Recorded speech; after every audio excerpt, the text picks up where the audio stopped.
sans qu'elle saute, sans la Pérez. Je pense qu'elle est capable de faire un petit bruit toujours jusqu'à ce qu'elle arrive pour commencer le ministre Périka Saint-Jean.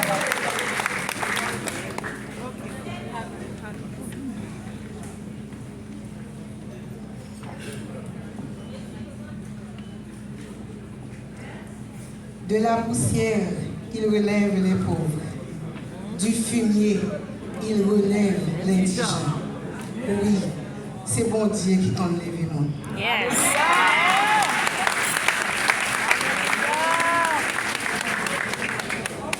Excellence conseiller président, Monsieur Leslie Voltaire. Excellence conseiller président, Monsieur Frinel Joseph.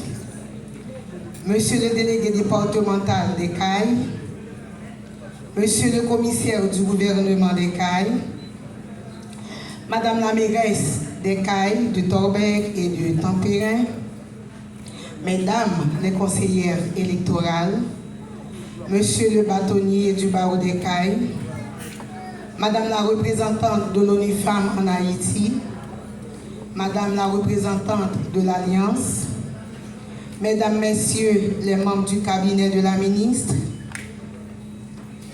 Mesdames les directrices et directeurs techniques et départementales du ministère à la condition féminine des 10 départements géographiques du pays, Madame spécialement la directrice départementale du Sud, que je vous demande d'applaudir. S'il vous plaît.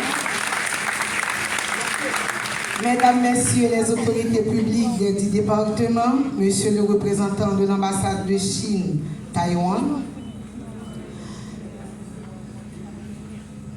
Messieurs et Dames les représentants des partis politiques, représentantes des organisations féminines et féministes, chers amis en ligne, chers membres de la presse écrite, parlée et en ligne, Mesdames, Messieurs, en vos rangs, grades, titres et qualités, Mounokayo, bonsoir.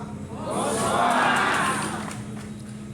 Aujourd'hui, nous ouvrons les états généraux de la participation politique des femmes, un espace inédit, un espace nécessaire, un espace attendu depuis trop longtemps.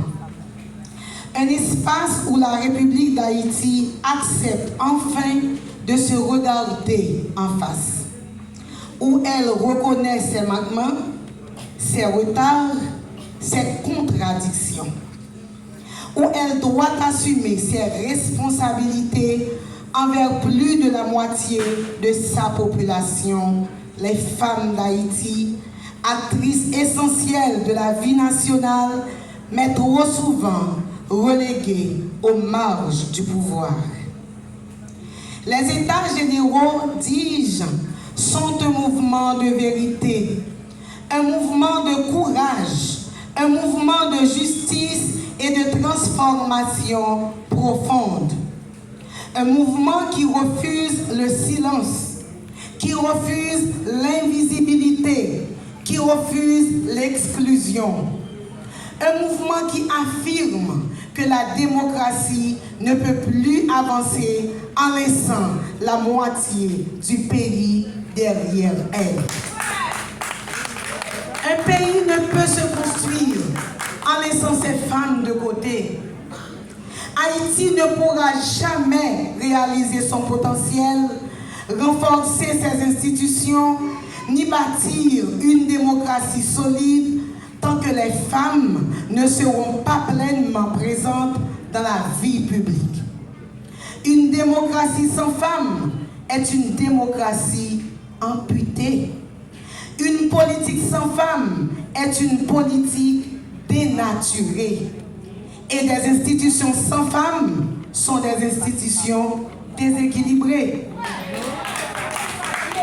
L'exclusion politique des femmes représente une perte nationale. Perte de talent, perte de vision, perte d'intégrité et perte de stabilité. Excusez-moi. À l'inverse, leur inclusion est une promesse nationale. richesse de compétences, clarté de perspective, force morale et équilibre durable.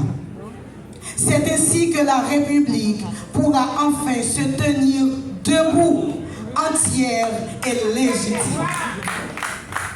Aujourd'hui, nous sommes ici pour affirmer haut et fort que le temps du silence est révolu.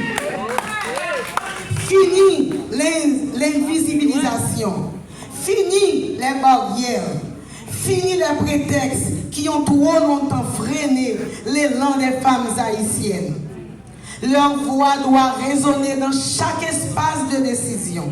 Leur présence doit être reconnue comme une force incontournable pour bâtir une société plus juste et plus inclusive.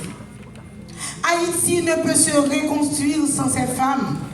Leur leadership est une ressource vitale. Leur courage, une lumière dans les moments les plus sombres. Et leur engagement, une garantie pour la démocratie. Les femmes portent en elles la capacité de transformer les institutions, de renforcer l'État